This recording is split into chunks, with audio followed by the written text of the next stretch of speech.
45 days का ये जो क्रैश कोर्स आपने लॉन्च कर दिया है, ये तो बताओ इन 45 डेज में हम कैसे पढ़ें। तो ये जो 3 चीजें हैं ये आपके आगे आने वाले चैप्टर में आपकी मदद करेगा। पेन कॉपी निकालते चलिए, लिखते चलिए। कुछ मेहनत आपको करनी है क्योंकि स्टार आपको बनना है ना। कैसे शेयर अप्लाइड और शेयर अलॉटेड मुझे निकालने होंगे कि अगर मान लीजिए भाई आपने सेकेंडरी रूप में डिवेंचर इशू किए तो आप क्या करोगे। जो सब कुछ जाना वो दिमाग में स्टोर्ड है कि नहीं, ये कंफर्मेशन कैसे होगा कि यार सिर्फ पास होना है। अच्छा 15 दिन में पास कैसे हो। So hello my dear comedians, my dear upcoming stars, कैसे हो यार। उम्मीद है सब होंगे झकास।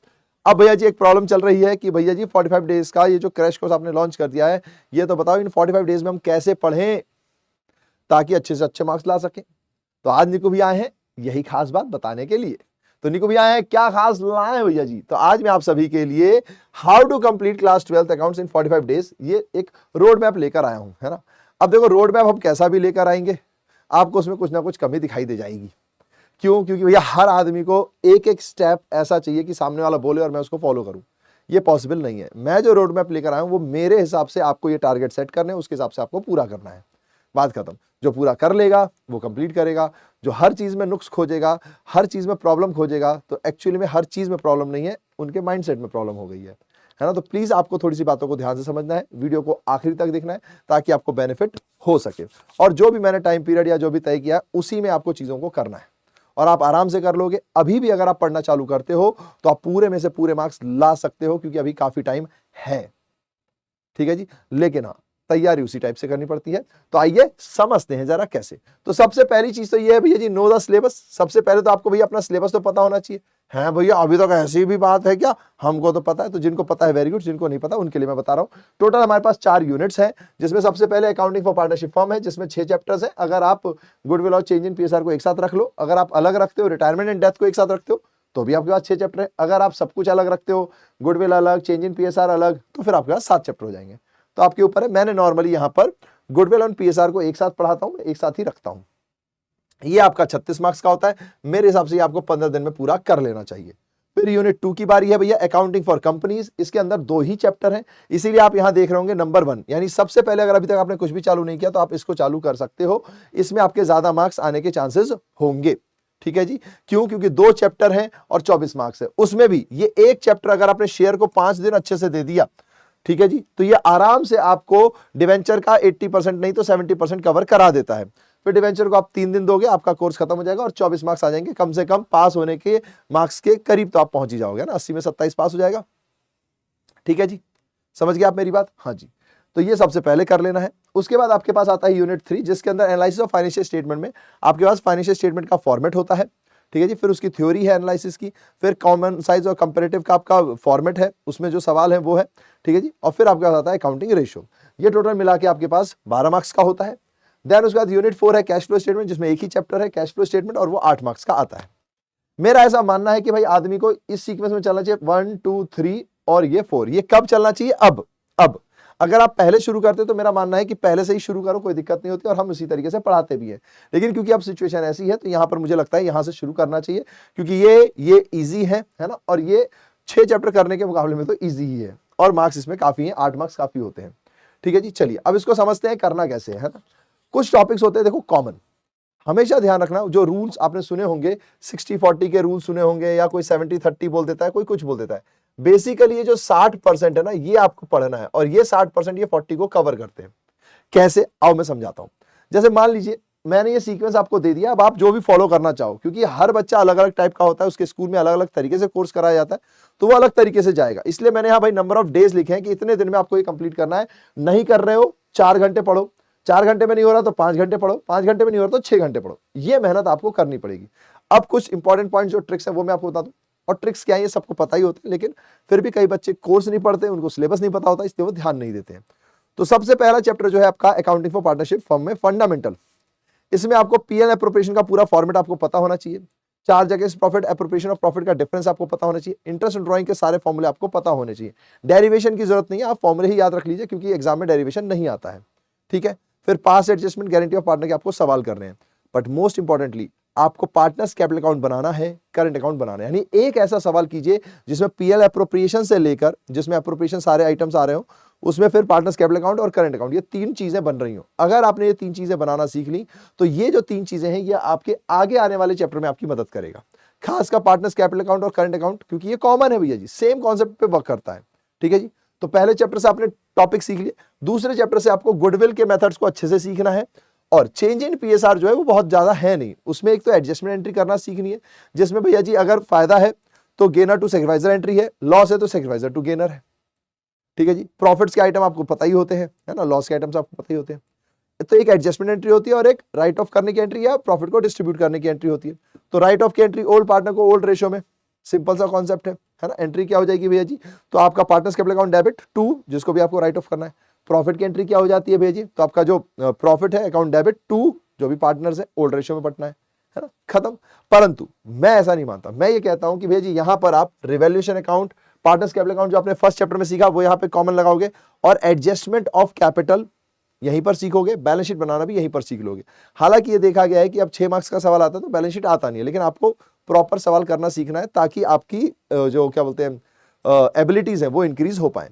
तो जब आपने यहाँ पर वो सीख लिया, गुडविल आपने निकालना सीख लिया, चेंज इन पीएसआर का सारा कॉन्सेप्ट समझ लिया आपने रिवैल्यूएशन अकाउंट बनाना सीख लिया, आपने पार्टनर्स कैपिटल अकाउंट बनाना सीख लिया विद एडजस्टमेंट और बैलेंस शीट बनाना सीख लिया, सारी चीजें कॉमन है थर्ड चैप्टर में। तो आपको हर चीज रिपीट करने की जरूरत नहीं है। अब आपको इसमें क्या सीखना पड़ेगा, न्यू रेशियो निकालना और सेक्रीफाइसिंग रेशियो निकालना, गुडविल के डिफरेंट डिफरेंट केस में एंट्री करना, बाकी तो सब कॉमन है। प्रैक्टिस करने के लिए आप 2-3 सवाल कर सकते हो। तो अगर आप देखोगे ना तो ये जो तीनों चैप्टर हैं ये आपके आराम से 6 दिन में या 7 दिन में पूरे हो जाएंगे। अब कैसे होंगे ये आपको नंबर ऑफ आवर्स बांटकर करना है। मैंने आपको टॉपिक्स भी बता रहा हूं, पेन कॉपी निकालते चलिए, लिखते चलिए, कुछ मेहनत आपको करनी है क्योंकि स्टार आपको बनना है ना। फिर उसके बाद चौथा और पांचवा चैप्टर ये एक साथ ही पढ़ना चाहिए, रिटायरमेंट एंड डेथ। रिटायरमेंट और डेथ में क्या भाई, पार्टनर्स कैपिटल अकाउंट यहीं से सीख चुके हो, रिवैल्यूएशन अकाउंट यहीं से सीख चुके हो, एडजस्टमेंट यहीं से सीख चुके हो, बस एक पार्टनर जा रहा होता है तो उसके हिसाब से थोड़ा सा चेंजेस करने पड़ते हैं, कॉन्सेप्ट सेम अप्लाई होते हैं। ठीक है जी, बस उसकी कैलकुलेशन थोड़ी सी अलग हो जाती है। लोन अकाउंट आपको अलग से सीखना पड़ता है तो वो आपको यहाँ सीख लेना चाहिए। लोन अकाउंट एक अलग से और गेनिंग रेशियो निकालना एक अलग से, तो वो दो आपने सीख लिया तो फिफ्थ यानी डेथ में सेम आ जाएंगे। बस वहां पर पीएनएल सस्पेंस निकालना आपको अलग से सीखना पड़ता है, मंथ की कैलकुलेशन पे थोड़ा ध्यान देना पड़ता है। बस हो गया भैया जी। तो इसमें आपको ये चैप्टर में बहुत सारे सवाल दिखेंगे, किसी में 80 सवाल दिखेंगे, किसी में 90 सवाल दिखेंगे, किसी में 100 सवाल दिखेंगे। अगर आप थ्योरी पे अच्छे से वर्क करोगे तो आप खुद ही 10-20 सवाल करके वो 90 सवाल निपटा दोगे, क्योंकि वो 20 सवाल में डिफरेंट डिफरेंट एडजस्टमेंट होते हैं, बाकी सब तो कॉमन है, वही रिपीट होते हैं। ठीक है जी। फिर उसके बाद रियलाइजेशन में आपको थोड़ा सा टाइम देना पड़ेगा, क्योंकि इसमें रियलाइजेशन अकाउंट में काफी सारे रूल्स हैं, वो आपको अच्छे से पढ़ने। देखो थ्योरी सबसे अच्छे से पढ़ना, अगर आपने थ्योरी बहुत अच्छे से पढ़ ली है तो इन 45 दिन में कोई आपको नहीं रोक सकता, क्वेश्चन तो आप कर ही लोगे। ठीक है जी। तो रियलाइजेशन अकाउंट में आपको टाइम लगेगा, तो मेरा ऐसा मानना है कि ये 3 चैप्टर आपने 7 दिन में कर देने हैं, 8-9 दिन और 10-11 दिन, बाकी बचे आपके पास 4 दिन। उस दिन आपको इसको एक बार और रिवाइज कर लेना है या प्रैक्टिस क्वेश्चंस आपको कर लेने हैं। ठीक है, कैसे कैसे क्या क्या कॉन्सेप्ट है वो भी मैं बोलता जा रहा हूं, उम्मीद है आप लिखते जा रहे होंगे। फिर आती है बारी अकाउंटिंग फॉर कंपनीज की। इसमें क्या करना है भैया जी, तो इसमें शेयर्स है। अब शेयर्स की कुछ थ्योरी है, जैसे भैया कंपनीज की डेफिनेशन है या कैरेक्टरिस्टिक्स है, वो सब आपको बिजनेस में भी पढ़े हुए होंगे, तो एक बार उसको बस ओवर थ्रू करना है, पॉइंट खत्म। अब इशू ऑफ शेयर में कैश और अदर देन कैश, यही दोनों पॉइंट डिवेंचर में कॉमन है, तो कोई दिक्कत ही नहीं है ना। Calls in arrear, calls in advance, ये सारे कॉमन है। तो आपको इसमें 5 दिन लगाने हैं शेयर्स में, और ये सारे टॉपिक्स को थोड़ी थोड़ी थ्योरी पढ़नी है और एक फुल फ्लेज क्वेश्चन कर लेना है, या फिर थोड़ी थोड़ी जो थ्योरी पढ़ रहे हो तो उसके साथ जो साथ में एग्जाम्पल में एक सवाल कराया जाता है बेसिक, ताकि आपको कॉन्सेप्ट अंडरस्टैंड हो जाए, वो आपको कर लेना है। इसका फॉर्मेट अच्छे से आपको ध्यान रखना है, authorise capital, issued capital, subscribed capital, fully paid up, not fully paid up, वो जो फॉर्मेट है वो आपको सही से ध्यान रखना है। अब शेयर में फिर जो मेन टॉपिक आता है जिससे सवाल आना ही आना है कि आपको 4 फीचर में वर्किंग सीख लेनी है। वर्किंग सीखने में आपका एक दिन जाएगा, एंट्री सीखने में तो आपका कोई एक ही दिन जाना है, उससे ज्यादा नहीं जाना। वर्किंग सीखने में ज्यादा समय व्यतीत करना कि भैया जी अलॉटमेंट में अगर मान लीजिए भैया जी प्रोराटा बेसिस था तो मुझे कैसे करना होगा, कैसे शेयर अप्लाइड और शेयर अलॉटेड मुझे निकालने होंगे, इस पर थोड़ा सा आपको एक्स्ट्रा टाइम लगाना पड़ेगा। फिर उसके बाद 4 फीचर सीखना है, और 4 फीचर के बाद री इशू। तो अगर आप एक एक दिन करके एक एक टॉपिक भी कंप्लीट करोगे तो इसमें 5 टॉपिक्स से ज्यादा है ही नहीं, और कुछ चीजें रिपीटेड है, तो 5 दिन में हो जाएंगी पूरी, तो बिल्कुल हो जाएंगी। फिर उसके बाद डिवेंचर आपका 3 डेज मैंने इसलिए दे दिया क्योंकि कुछ प्रैक्टिस क्वेश्चन भी करोगे, वरना मेजर पोर्शन तो आप शेयर से ही कंप्लीट कर लोगे। बस यहाँ पे शेयर कैप लिख लीजिएगा, डिवेंचर वर्ड यूज होगा। और डिवेंचर एक प्रकार से चार्ज अगेंस्ट प्रॉफिट होता है, क्योंकि उसमें इंटरेस्ट जो लगता है वो लॉस के केस में भी लगता है ना। ठीक है, तो भैया जी अब यहां पर बचा कोलेटरल सिक्योरिटी। थोड़ा सा टॉपिक है कि अगर मान लीजिए भाई आपने सेकेंडरी रूप में डिवेंचर इशू किए तो आप क्या करोगे। छोटा सा ट्रीटमेंट है, 1 घंटे में भी नहीं हो, 1 घंटे से भी कम टाइम में हो जाएगा। ठीक है जी। फिर अब यहां पर यह जरूर है कि टर्म्स ऑफ इशू हमें पता है, और रिडम्पशन में क्या टर्म्स है वो भी हमें पता है, उसके हिसाब से आपको इशू के समय ही एंट्री करनी है, जिसमें 6 केसेस हैं। तो 6 केसेस की आप एंट्रीज देख लो एक बार, उससे रिलेटेड एक सिंपल सा सवाल कर लो, आपका कॉन्सेप्ट क्लियर हो जाएगा। इसमें आपको यकीन मानो 1 या 1.5 दिन आपका एक्स्ट्रा बचेगा, तो उसमें आपको इनके कुछ क्वेश्चंस भी कर लेना ताकि आपकी प्रैक्टिस अच्छी हो जाए। अब बारी आती है यूनिट 3 पर। यूनिट 3 में सबसे पहले आपको फॉर्मेट अच्छे से पढ़ना है, फॉर्मेट आपका 1 दिन में कंप्लीट हो जाएगा। फिर कॉमन साइज और कंपेरेटिव का आपको फॉर्मूला पढ़ना है, कंपेरेटिव में आपको बस चेंज निकालना है और कॉमन साइज में 1 को बेस लेकर उसके ऊपर सारे परसेंटेज निकालने हैं। तो कैलकुलेटिव के हिसाब से, नॉलेज के हिसाब से या दिमाग लगाने के हिसाब से 1 घंटे का चैप्टर नहीं है वो, 1 घंटे का भी चैप्टर नहीं है, ठीक है जी। तो फॉर्मेट आपको अच्छे से पढ़ना है, ठीक है। उसके बाद आपको कंपैरेटिव कॉमन साइज कर लेना है और उसके बाद अकाउंटिंग रेशियो। तो एक एक दिन भी अगर मैं दे दूं आपको, एक दिन पूरा फॉर्मेट पढ़ने में लगा दिया आपने, एक दिन कंपैरेटिव कॉमन साइज के फॉर्मेट को पढ़ के कुछ क्वेश्चंस करने में आपने टाइम लगा दिया, तो भी उसके बाद 2 दिन आपके अकाउंटिंग रेशियो के लिए बचते हैं और ये आप कर लोगे। अकाउंटिंग रेशियो को करते समय पहले आपको बेसिक फॉर्मूले पढ़ने और साथ में उससे रिलेटेड कुछ छोटे छोटे सवाल कर लेने हैं ताकि आपका कॉन्फिडेंस बढ़े, और दूसरे दिन में फिर आपको ट्रिकी वाले सवाल करने हैं। देन आता है कैश फ्लो स्टेटमेंट। ये 3 दिन ज्यादा ही दिया है क्योंकि प्रैक्टिस भी करनी है, 8 नंबर का सवाल है। इसमें आपको पहले ऑपरेटिंग पे थोड़ा सा ज्यादा समय लगाना है, जैसे पहला दिन आप पूरा का पूरा ऑपरेटिंग पे लगाओ, फिर उसके बाद दूसरा और तीसरा दिन जो है, तो दूसरे दिन में इन्वेस्टिंग और फाइनेंसिंग दोनों हो जाएंगे, वो ज्यादा टफ नहीं होते। फिर तीसरे दिन आपको प्रैक्टिस कर लेनी है। तो इस तरीके से आप चाहोगे तो आपका सिलेबस आपको पता चल जाएगा, और सिर्फ सिलेबस नहीं पता चलेगा, इसमें आपको अपने वीक पॉइंट्स, अपने स्ट्रॉन्ग पॉइंट्स, कौन सी चीजें याद हैं नहीं है, वो सब पता चल जाएंगी। जब ये सब पता चल जाए और इसमें आपने क्वेश्चन सारे कर लिए, फिर आपको पहले रिवीजन करना है, फिर सीधा सवाल करने नहीं चले जाना, रिवाइज द सिलेबस। पहले भैया जी जो नॉलेज ली, जो सब कुछ जाना, वो दिमाग में स्टोर्ड है कि नहीं, ये कंफर्मेशन कैसे होगा, रिवीजन के साथ होगा। तो आपको रिवीजन करना है। रिवीजन करने के लिए भी मैंने दिन लिख दिए हैं भैया जी, इसमें 3 दिन है, 3 दिन में आपको 2-2 चैप्टर करके बांट लो तो भी ठीक है। तो रिवीजन कैसे करना है, यही वाले पॉइंट्स। जब आप सिलेबस पढ़ रहे थे तो आपको कुछ ना कुछ डिफिकल्टीज लगी होंगी, कुछ ना कुछ वीक पॉइंट्स लगे होंगे, कुछ ना कुछ स्ट्रॉन्ग कॉन्सेप्ट्स लगे होंगे, चैप्टर या टॉपिक लगे होंगे, तो उनको आपको लिखना है। प्लीज याद रखिएगा, जो भी वीक है उसको लिखिए, जो भी प्रॉब्लम आ रही है उसको लिखिए, ताकि रिवीजन के समय उन चीजों पर आप ज्यादा ध्यान दो, और जो आपको बन रहा है वो तो फिर बन ही रहा है, ठीक है जी। तो ये डेज वाइज है, मेरे हिसाब से ये 36 मार्क्स 3 दिन में रिवाइज हो जाएंगे। रिवाइज आपको अपने नोट से करने हैं, अगर आपने पहले से बना रखे हैं, वरना जो क्लास नोट्स है आप वहां से रिवाइज कर सकते हो, है ना। तो पूरा लिख लिख करने की जरूरत नहीं है, आपका रिवीजन हो जाएगा। अकाउंटिंग फॉर कंपनीज 2 दिन में हो जाएगा, ये 1 दिन में, ये 1 दिन में।